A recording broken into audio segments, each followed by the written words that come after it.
राहुल ने अपने आधे नग्न शरीर को तौलिए से ढक लिया और उसके बगल में पड़ी गीता ने किसी तरह उसके नग्न शरीर को चादर से लपेट दिया है। राहुल ने पंखे की तरफ देखा और सिगरेट के धुएं का एक झोंका बाहर निकाला और गीता से कहा, अगले शनिवार को थोड़ा जल्दी आ जाओ। गीता ने अपने गालों से आंसू पोंछते हुए कहा, तुमने कहा था कि तुम मुझे आज के बाद रिहा करोगे। राहुल ने जलती सिगरेट की राख को गिराया और कहा, मैं तुम्हें रिहा नहीं करना चाहता। तुम्हारे शरीर की खुशबू मुझे पागल कर देती है। शनिवार को ठीक 11 बजे पहुंचेगी। 11:10 बजे हैं तो तुम्हारा नंगा बदन देखेगा पूरा देश। राहुल ने बात खत्म करने के बाद जलती हुई सिगरेट को गीता के हाथ में पकड़ा दिया और मुस्कुराया। गीता का गोरा हाथ पल भर में जल गया, लेकिन गीता को इससे चोट नहीं लगी क्योंकि उसके सीने में 1000 गुना ज्यादा दर्द है। रात को खाना खाते समय आयुष ने देखा कि उसकी पत्नी गीता का हाथ जल गया है। शादी के बाद से ही आयुष देख रहा है कि गीता कुछ चीज को लेकर सोच रही है। जरूरत के बिना गीता आयुष से ज्यादा बात नहीं करती। आयुष कुछ पूछता है तो गीता उसको उत्तर देती है। आयुष ने पहले तो सोचा कि वो अपने माता पिता के अचानक चले जाने से परेशान हो सकती है, लेकिन हाल ही में ऐसा लगता है कि ये कुछ और ही है। आयुष ने गीता से कहा, हाथ कैसे जल गया? गीता थोड़ी चौंक गई और बोली, खाना बनाने से। आयुष ने टेबल के ड्रॉअर से मरहम निकाला, गीता के हाथ में रख दिया और गीता से कहा, तुम मेरी कौन हो? गीता ने सर झुकाकर जवाब दिया, बीवी। आयुष ने गीता के सर पर हाथ रखा और कहा, क्या तुम पत्नी शब्द का अर्थ जानती हो? सिर्फ दोनों के साथ फेरे लेने से तुम मेरी पत्नी नहीं बन गई। अगर तुम एक पत्नी बनना चाहती हो तो तुमको अपने मन की सारी बात मुझे बतानी होगी, अपनी सारी सहमति देनी होगी और मेरे अर्धांगिनी हो, यानी मेरे शरीर का आधा हिस्सा हो। कुछ दिन पहले मैं अकेले था, लेकिन अब तुम मुझसे आधी हो गई हो।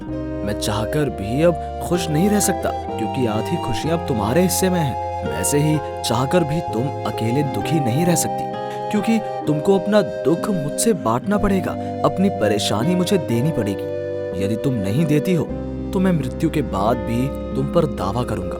मैं भगवान से कहूंगा कि तुमने मुझे धोखा दिया है, तुमने मुझे मेरे हिस्से का दर्द नहीं दिया। गीता आयुष की बातें सुन रही थी और उसके आंसू बह रहे थे। आयुष ने गीता के आंसू पोंछते हुए कहा, क्या हुआ, बोलो। गीता ने कहा, मेरा एक लड़के से अफेयर था। मैं उस पर बहुत पागल थी और इतना विश्वास करती थी कि जो कुछ उसने मुझसे करने के लिए कहा मैंने वो सब किया, मैं वो सब करती थी। धीरे धीरे हमारा रिश्ता गहरा होता गया। मैं समझ सकती थी कि मैं गलत कर रही हूँ। उसके प्यार में अंधापन देखकर मैं उसकी मदद करने से पीछे नहीं रह सकी। जब तुमसे मेरी शादी की बात चल रही थी तो मैंने राहुल से कहा कि मुझसे शादी करो।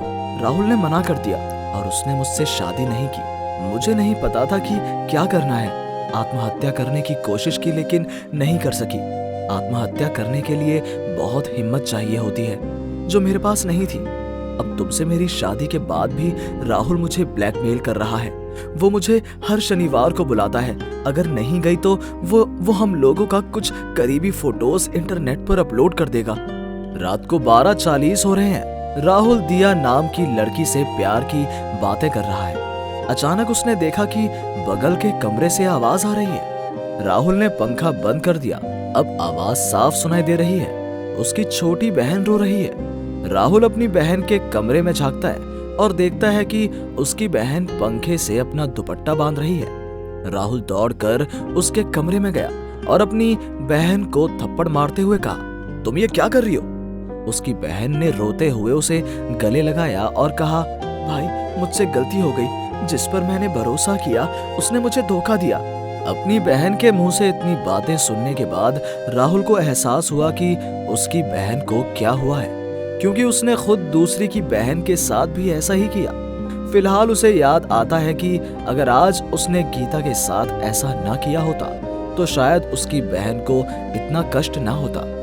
गीता ने अपनी ओर देखा और आयुष से कहा, मैंने आपको धोखा दिया, मुझे इस रात का समय दो, कल सुबह मैं अपने पिता के घर चली जाऊंगी। आयुष ने गीता का हाथ छोड़ दिया और अपनी बगल की घड़ी पर 5 बजने का अलार्म लगाते हुए कहा, आज के बाद किसी भी शनिवार को आप घर से बाहर नहीं होंगी। अब से मैं प्रतिदिन 5 बजे उठकर भगवान से अपने कर्मों के लिए क्षमा मांगूंगा। मैं वादा करता हूँ कि मैं तुम्हारे बिना स्वर्ग में नहीं जाऊंगा, और याद रखना, मैं हर हाल में तुम्हारे साथ हूँ। एक तरफ आयुष सो रहा है और दूसरी तरफ गीता जाग रही है और आंसू बहा रही है, लेकिन आज के आंसू दूसरे दिनों के आंसुओं से अलग हैं।